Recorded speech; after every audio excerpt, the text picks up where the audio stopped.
Baulich sind wir natürlich schon zum Glück auf der Zielgeraden. Haustechnisch, also Lüftung, Heizung, Sanitär, sind wir auch so gut wie fertig. Jetzt geht es darum, dass die Thematisierung ihre notwendigen Unterkonstruktionen und alles bekommt. Wer den alten Ride kennt, weiß, dass es eher einfach um die Atmosphäre ging und um in diese Welt eintauchen. Wollten wir dieses Gefühl beibehalten, aber noch eine Geschichte dazu haben und so dann das Ganze ein bisschen modernisieren. Wir sind hier in Herbolzheim in unserer Zweigstelle für die Endmontage der Boote. Diese Boote bestehen aus mehreren Teilen. Das heißt, wir können Teile anbauen, abbauen. Wir können verschlissene Teile austauschen. Im Gegensatz zur alten Pirate von Batavia ging das nicht. Da war das alles eins. Cette nouvelle version de Pirates de Batavia s'inspire fortement de la version imaginée par Ulrich Damrau. On y a reproduit certains éléments de décor pour lui rendre hommage, mais aussi sauvé certaines figures qu'on a rénovées et qu'on a placées sur un petit bateau de sauvetage appelé le bateau des survivants. Die Idee war, dass wir diesen Piratengeist, den Piratenspirit zeigen, indem wir das Establishment von damals, also die VOC, übernehmen. Also das wurde übernommen von den Piraten und in eine Piratenbar umfunktioniert.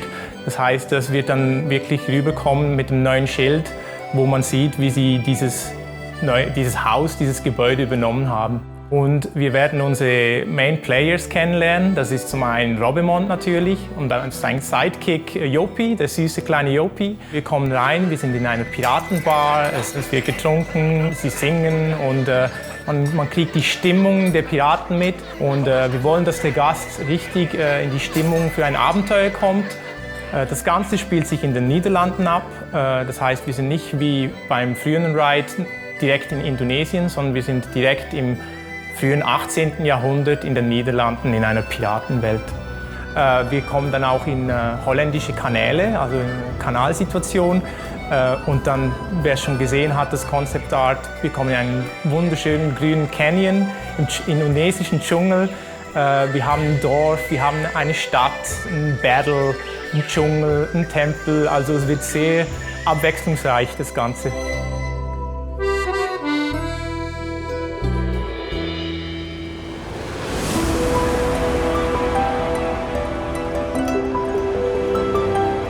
Bamboo Bay ist ja auch, sage ich mal, eine Herzensangelegenheit. Baulich sind wir da bei 99%. Das sind jetzt noch ein paar Kleinigkeiten, auch die Flächen, die von der Thematisierung natürlich noch verbessert werden und auch optimiert werden. Die Baustellen haben wir noch und ansonsten fehlen dann nur noch Tische, Stühle und ein paar Leuchten.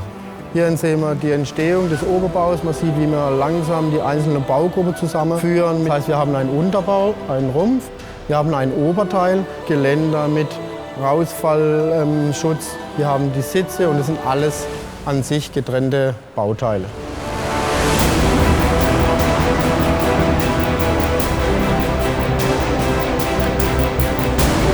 Après de nombreuses recherches, j'ai réalisé les élévations de chaque élément de décor pour les retranscrire avec le maximum d'informations sur les documents qu'on va transmettre aux entreprises sur le chantier.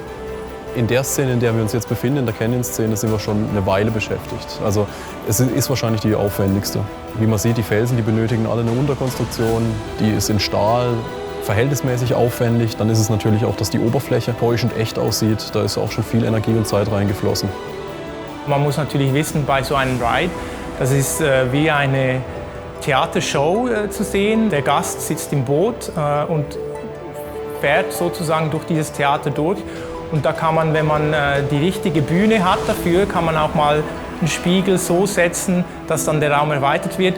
Nebst den praktischen Effekten, die einfach gebaut wurden, sind noch technische Effekte und Tricks drin, die das Ganze dann noch ein bisschen würzen. Also die Geschichte umzusetzen, die schon da war, war eine sehr große Herausforderung. Zum einen, weil wir auch gebunden waren am alten Ride-Layout. Das heißt, die Bahn verläuft noch so wie früher.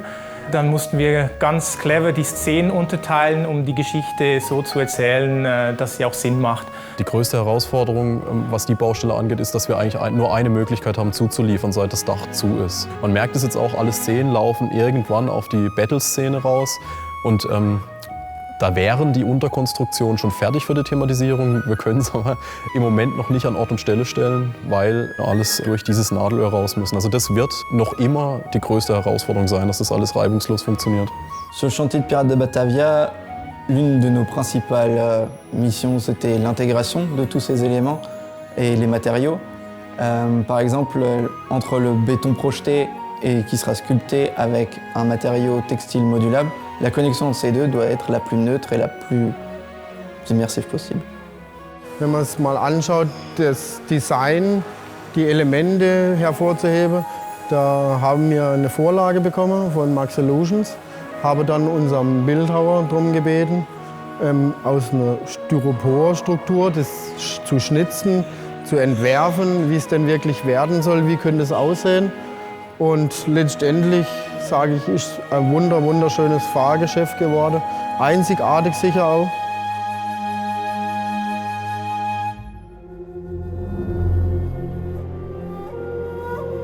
Man sieht so langsam, für was man die ganze Energie und Zeit reingesteckt hat. Und wenn man dann mit dem Fahrgeschäft zum ersten Mal fährt, ich glaube, das wird ein super Moment für alle.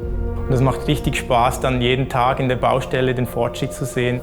Das Echtholz ist noch viel intensiver, viel schöner vom Design, wie ich es mir vorgestellt habe. Ich würde sagen, mit diesem Boot, Pirate in Batavia ist zurück.